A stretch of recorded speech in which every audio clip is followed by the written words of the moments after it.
78, 79. Then a nice Joe Morgan in a 9, and a nice Steve Carlton in a 9. All right, the two most valuable cards in the set are sequentially numbered 115 and 116. Go figure. And so the Nolan Ryan there, it's a decent grade in an 8. And this Ozzie Smith card, which is off center to the right, classic issue for the Ozzie Smith from '79.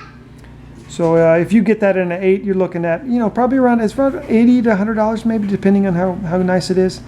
But this is just a 7. The card would be an 8 if it wasn't for the centering. The centering is the only issue on that.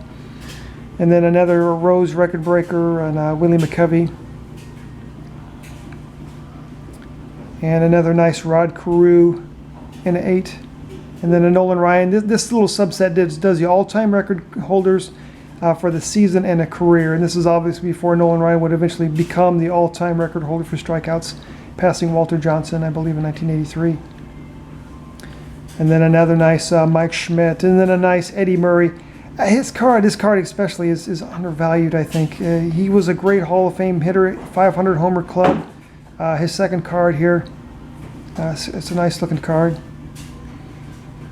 And then as I wrap it up here, this Pete Rose. This one is centering issue sensitive as well. To get it in an 8, you know, you're looking at about a $20 card, but you get it in a 9. Whew, yeah, really nice to get that in a 9. But that can have some centering issues. 79 did have some centering issues. I have the whole 79 set ungraded, and it is all over the place as far as centering goes. So these ones I've been able to get. I didn't have to pay a lot for them, but definitely picked them up with good centering, as at Lee Brock.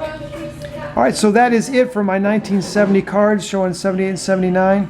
Once again, everyone, thanks for going on this journey with me from the 50s, 60s, and 70s. I will be working on a video on my 80s, but it will not be as interesting and comprehensive as these other videos. And once again, then everybody, thanks again for watching.